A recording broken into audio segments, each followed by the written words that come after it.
नमस्कार मित्रों, मैं डॉक्टर अमरीश वाजपेयी डॉक्टर नरेंद्र वेदी महाविद्यालय करसान की तरफ से एक बार फिर आप सभी का इस वीडियो में स्वागत करते हैं। आकांक्षा यही है कि जो पहला वीडियो हमारा आप सभी ने पसंद किया, इसी तरह हम और भी वीडियो आपके सामने प्रेषित करें, जिससे ज्ञानवर्धन और छात्र छात्राओं का वर्तमान समय में निवास कर रहे हैं जो घरों में, उनका कल्याण भी हो सके। बात इसी वीडियो से, बात ऑनलाइन पढ़ाई से, बात इंटरनेट की आज करेंगे कि आज लॉकडाउन की वजह से हम सभी घर पे बैठे हुए हैं और घर पे बैठे बैठे हम कुछ ऐसे काम कर रहे हैं जो सृजनात्मकता को बढ़ाते हैं। और सृजनात्मकता को तभी बढ़ाएंगे जब आप अपने बौद्धिक स्तर और मानसिक स्तर को चेतन अवस्था में लाएंगे, क्रिया रूप में लाएंगे, कार्य रूप में डालेंगे। और हम सभी के अंदर कुछ न कुछ अच्छाइयाँ छुपी होती हैं। उन अच्छाइयों को देखना, उन अच्छाइयों को समझना, उन अच्छाइयों को प्रस्तुत करना एक कला है और ये कला सब में थी। जैसे देश में महामारी कोविड-19 का प्रकोप बढ़ा, हमारे परम आदरणीय प्रधानमंत्री श्री नरेंद्र मोदी जी ने हम सभी को घर में बैठने की सलाह दी। और घर पे बैठने की सलाह में कुछ ऐसी चीज़ें क्रियान्वित हुई जो हमारे प्रदर्शन को, हमारी विशेषताओं को बढ़ाती हैं। हमें इतनी आशा नहीं थी कि अवस्थी ग्रुप में भी इतने विलक्षण प्रतिभाओं के धनी व्यक्ति बैठे हुए हैं। उन्होंने निरंतर वीडियो के माध्यम से, शिक्षा सामग्री के माध्यम से छात्र छात्राओं को निरंतर जागरूक करने की, निरंतर शैक्षणिक कार्यक्रम में लगे रहने की बात कही। जिन शिक्षक साथियों ने, जिन बंधुओं ने वीडियो बनाया, वो बधाई और प्रशंसा के पात्र हैं।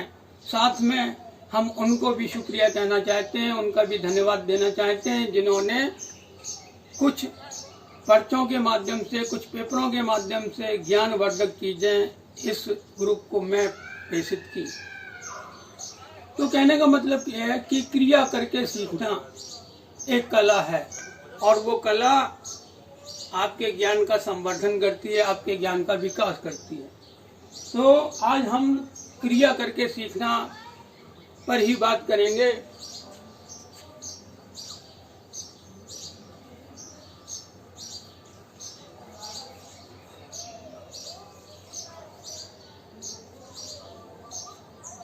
ये क्रिया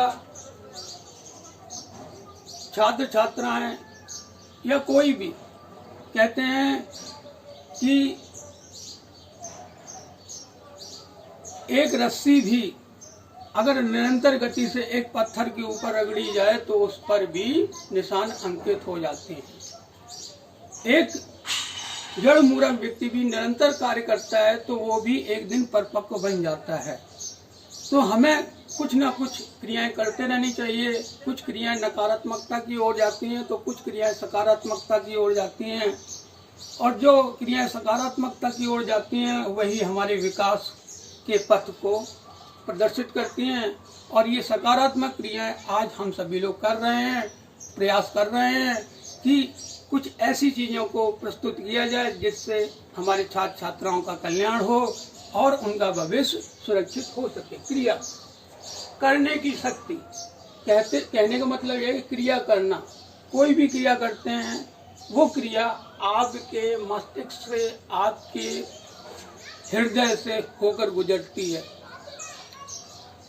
एक हमारे महान शिक्षा शास्त्री हुए थे एडगर डेल महोदय, 18वीं शताब्दी में यूरोपियन शिक्षा शास्त्री थे। उन्होंने भी बताया था कि अधिगम तभी सशक्त होता है जब व्यक्ति प्रत्यक्ष अनुभवों को संग्रहण करे, अपने साथ में रखे, संजोए और उन तथ्यों को आगे प्रसारित करने की बात भी कहे।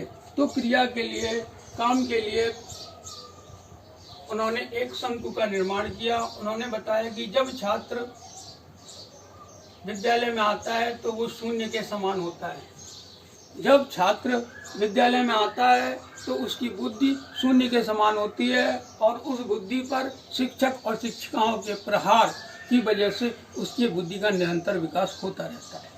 जैसे उन्होंने बताया, एक शंकु का निर्माण किया। शंकु का निर्माण किया और इस शंकु में उन्होंने 3 पार्ट बनाए। पार्ट उनके बहुत सारे थे, लेकिन जो बीएड बीटीसी के छात्र छात्राओं के लिए उपयोगी है, उन्हीं बातों को, उन्हीं तथ्यों को आज हम उजागर करेंगे। पहले पार्ट में उन्होंने लिखना,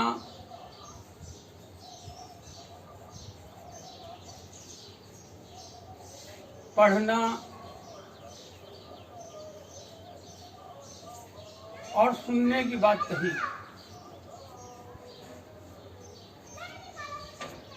यदि हम किसी चीज को सुनते हैं, पढ़ते हैं और उसको लिखते हैं तो हमारे पास ज्ञान अर्जन 30% हो जाता है।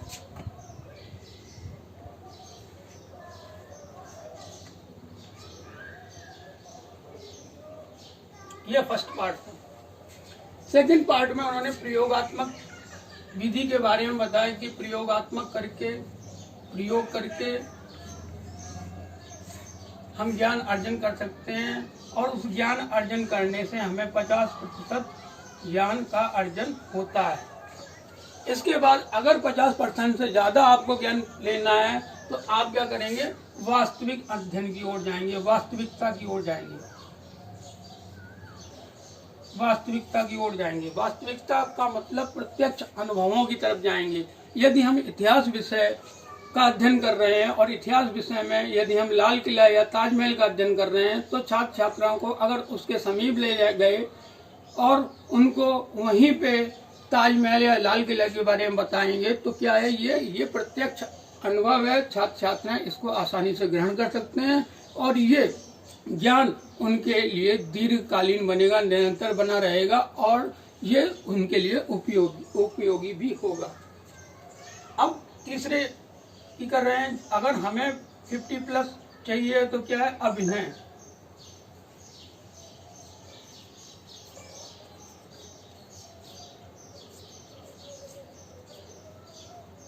अभिनय करके कहने का मतलब यह है कि जो अभिनय है वही तो क्रिया है।